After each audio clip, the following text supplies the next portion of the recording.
Student preparation channel में आपका स्वागत है। आप पहली बार चैनल पर हैं तो चैनल को सब्सक्राइब करिएगा, शेयर करिएगा, बेल आइकन प्रेस कर लीजिए जिससे आपको नोटिफिकेशन मिल सके जब भी मैं नए वीडियो को अपलोड करूं। आज की सीरीज है इतिहास की, किरण पब्लिकेशन भारतीय इतिहास की। यह पार्ट 2 है, प्राचीन इतिहास। प्लेलिस्ट में जाकर आप पार्ट 1 देख लीजिए। चलिए दोस्तों, अब ज़्यादा टाइम नहीं लेते, आज का वीडियो शुरू करते हैं। मानव उद्विकास। जीवों की उत्पत्ति के विषय में 1859 ईस्वी में चार्ल्स डार्विन ने अपनी पुस्तक ओरिजिन ऑफ स्पीसीज में मानव को उद्विकास का परिणाम बताया है।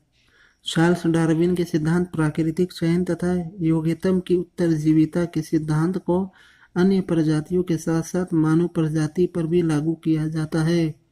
आज से लगभग 20 लाख बीसी से 10,000 बीसी के मध्य प्राइमेट से मानव का उद्विकास हुआ।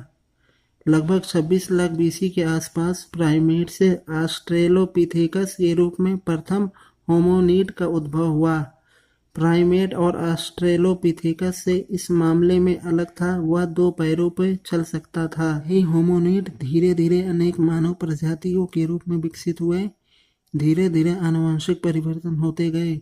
मानव में बुद्धि एवं कलात्मक प्रतिभा का विकास हुआ, जो कालांतर में मानव संस्कृति के विकास का कारण बना। अब तक प्राप्त साक्ष्यों व निष्कर्षों के आधार पर यह कहा जा सकता है कि प्रारंभिक मानव का विकास सर्वप्रथम दक्षिण पूर्वी अफ्रीका में हुआ, जहां से मानव जाति का संपूर्ण विश्व में विस्तार हुआ। अध्ययन की सुविधा और उपलब्ध सामग्री साक्ष्य के आधार पर इतिहास को 3 भागों में बांटा गया है। प्राक इतिहास, प्री हिस्ट्री, समय लगभग 20 लाख से 3000 बीसी। लिखित साक्ष्य का अभाव, पूरा सामग्री पर आधारित। इसके अंतर्गत पाषाण युग का अध्ययन किया जाता है। आग्र इतिहास, प्रोटो हिस्ट्री, समय 3000 बीसी से 600 बीसी। लिखित साक्ष्य तो उपलब्ध है पर अभी तक पढ़ा नहीं जा सका, अतः इसे भी पूरा साक्ष्यों के सहारे जाना जाता है। यथा हड़प्पा व वैदिक सभ्यता। तीसरा इतिहास, 600 बीसी के उपरांत यहाँ से लिखित साक्ष्य प्राप्त होने लगा और उसका वाचन भी हुआ। पाषाण युग, स्टोन एज। मानव सभ्यता के इस प्रारंभिक काल को सुविधा अनुसार 3 भागों में बांटा गया है। पहला पूरा पाषाण काल 20 लाख से 10,000 बीसी। दूसरा मध्य पाषाण काल 10,000 से 6,000 बीसी। तीसरा नव पाषाण काल 6,000 से 3,000 बीसी तक। पूरा पाषाण काल 20 लाख से 10,000 बीसी। इस युग का मानव भद्दे, बेडोल और अपरिष्कृत औजारों का प्रयोग करता था। इस युग को मुख्यतः आखेट व खाद्य संग्रह के रूप में जाना जाता है। ये पूर्णतः शिकार पर आश्रित थे। पूरा पाषाण युग को अध्ययन सुविधा के अनुसार 3 उपकालों में विभाजित किया गया है। निम्न पूरा पाषाण काल 5 लाख से 50,000 बीसी तक। मध्य पूर्णा पाषाण काल 60,000 से 40,000 बीसी तक। उच्च पूर्णा पाषाण काल 40,000 बीसी से 10,000 बीसी तक। निम्न पूरा पाषाण काल। इस काल के उपकरण मूलतः क्वार्टजाइट पत्थर से निर्मित थे। पहला चापर, चॉपिंग पेउल, हैंड एक्स व व्हीलर। इस काल में मानव ने मुख्यतः कोर उपकरणों का निर्माण किया। भारत में मुख्यतः सोहन घाटी, पाकिस्तान बेलन घाटी, जहां पाषाण काल की तीनों अवस्थाओं के साक्ष्य प्राप्त हुए हैं। बेलन घाटी को भारतीय प्रागैतिहास का टेक्स्ट बुक कहा जाता है। डिडवाना राजस्थान, भीमबेटका मध्य प्रदेश प्रमुख स्थल है।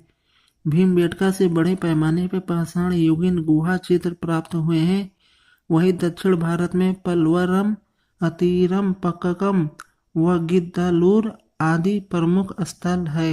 भारत में पहला हस्त कुठार 1863 ईस्वी मद्रास के पास पलवरम से रॉबर्ट ब्रूस फूड द्वारा खोजा गया है। अगली कड़ी में अतीरम पक्कम से केरल व ऊपरी गंगा घाटी को छोड़कर संपूर्ण भारत से पूरा पाषाण युगीन स्थल प्राप्त हुए हैं। इस काल के औजारों का प्रयोग करता होमो इरेक्टस मानव था। यद्यपि अग्नि से परिचय हो चुका था, परंतु अभी अग्नि का नियमित उपयोग नहीं होता था। सर्वप्रथम अग्नि के प्रयोग का प्रमाण चीन के चाउ जू कोजियन गुफा से प्राप्त होता है। मध्य पूरा पाषाण काल में उपकरण निर्माण हेतु क्वार्टजाइट पत्थरों की जगह चट, जैस्पर व फिलेट जैसे पत्थरों के प्रयोग का प्रमाण मिलता है। फलक उपकरणों की अधिकता के कारण इसको फलक संस्कृति के नाम से जाना जाता है। फलक उपकरणों में खुरचनी, वेदिनी, वेधक तथा तछड़ी प्रमुख है। नेवासा, महाराष्ट्र नर्मदा घाटी से इस काल के उपकरण प्राप्त हुए हैं। नर्मदा घाटी के हथनौरा नामक स्थान से अरुण सोनकिया ने मानव कंकाल ढूंढा, जिसकी पहचान वर्तमान में आर्य होमोसैपियंस के रूप में की जाती है। वैश्विक संदर्भ में देखा जाए तो निएंडरल मानव का संबंध भी मध्य पूर्व पाषाण काल से की जाती है। शल्क निर्माण हेतु लवाई तकनीक का प्रयोग तेजी से प्रचलित हो रहा था। उच्च पूर्व पाषाण काल, होमोसैपियंस अर्थात आधुनिक मानव का विकास इस युग की विशेषता है। विंध्यन क्षेत्र के शैलाश्रयों में अनेक गुहा चित्रों का निर्माण भी इसी काल में हुआ। ब्लेड इस काल का प्रमुख उपकरण था। इसके अलावा खुरचनी, वेदिनी, आरी, तछड़ी व चाकू प्रमुख उपकरण हैं। बेलन तथा सोन घाटी, सिंह भूमि, भीमबेटका, बखुरी, बाघोर, पटड़े, इनामगांव, रेणुगुंटा व करनूल की गुफाएं आदि इस काल के उपकरणों के प्रमुख प्राप्ति स्थल है। कहीं कहीं से हड्डी के बने उपकरण भी प्राप्त हुए हैं। मछली पकड़ने के कांटे भी प्राप्त हुए हैं। बेलन घाटी के लोहंदा नाला से अस्थि की बनी हुई मातृ देवी की मूर्ति भी प्राप्त हुई, जो इस युग के मानव कला चेतना का प्रमाण है। इस युग से प्राप्त शैल चित्रों में मुख्यतः गेरुआ, लाल, सफेद, हरा व पीली आदि वर्णों का प्रयोग किया गया, जो पूर्णतः प्राकृतिक है। अधिकांश चित्र शिकार व दैनिक जीवन से संबंधित है। सुंदरगढ़, मिर्जापुर, उत्तर प्रदेश, भीमबेटका व आदमगढ़, मध्य प्रदेश, जोगीमारा, झारखंड, करनूल गुफाएं, आंध्र प्रदेश। भीमबेटका के चित्रों में नृत्य, मदिरापन, जुलूस आदि प्रमुख हैं।